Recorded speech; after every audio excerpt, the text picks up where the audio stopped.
when police arrived at the Johnson family home in Bellevue, Idaho in September 2003, after a frantic 911 call, they found a horrific scene.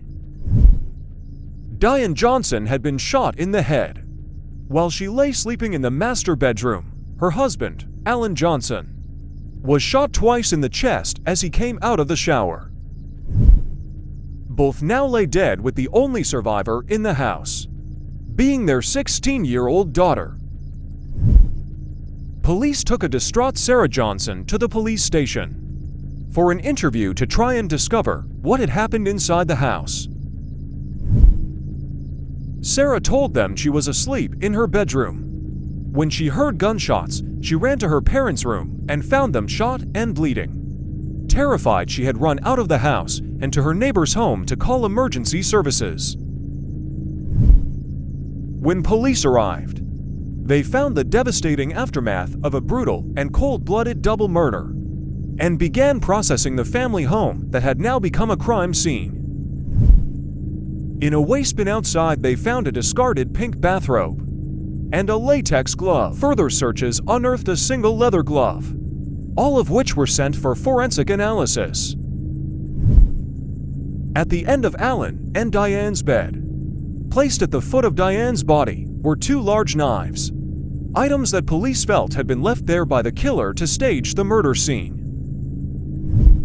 Detectives investigating what motive anyone could have for murdering this middle-aged couple soon discovered the tense relationship between Sarah's parents and Sarah's older boyfriend, a 19-year-old called Bruno Santos. Bruno was a streetwise lad with a great deal more life experience than Sarah, and links to a Mexican drug gang which horrified her parents.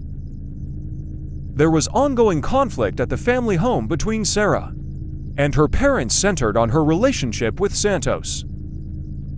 She was a good girl, but infatuated with her first proper boyfriend, and felt she was deeply in love, and this was the man she was going to marry.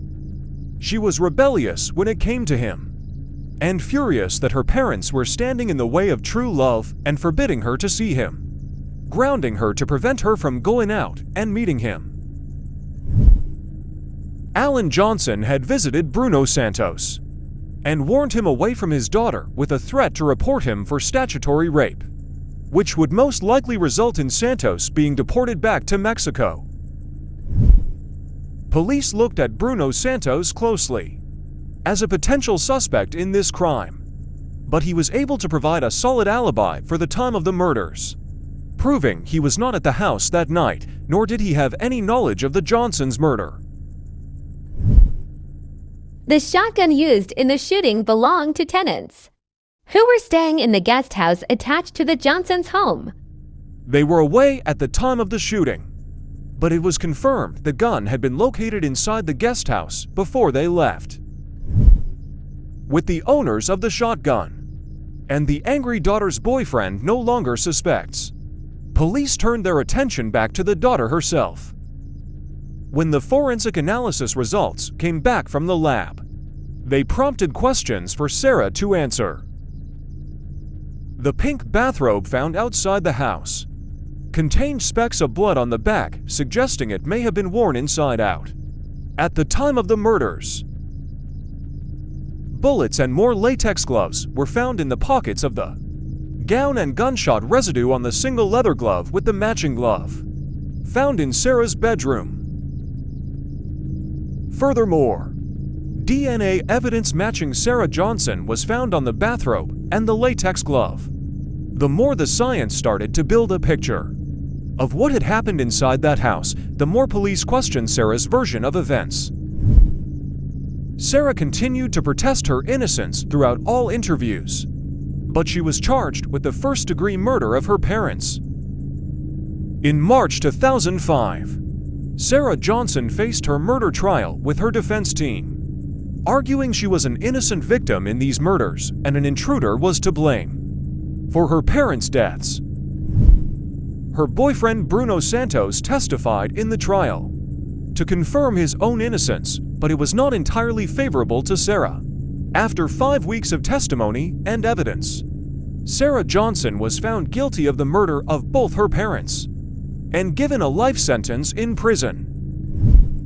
A 16-year-old girl in love for the first time, with a slightly older teen who had the appeal of a bad boy with links to drug gangs.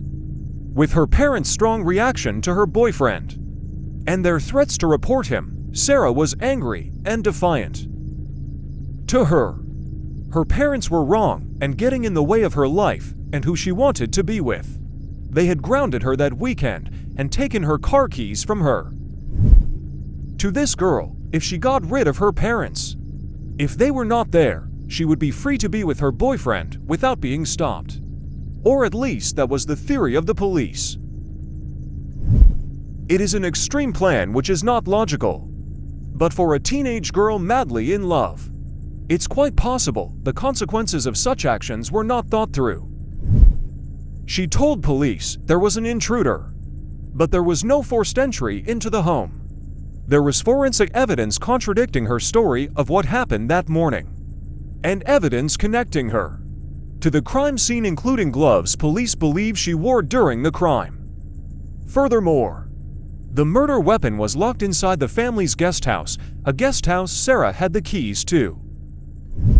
When the police didn't believe her, when she ends up on trial for murder and her boyfriend had lost interest and testifies to save himself, her belief in their love is no doubt shattered.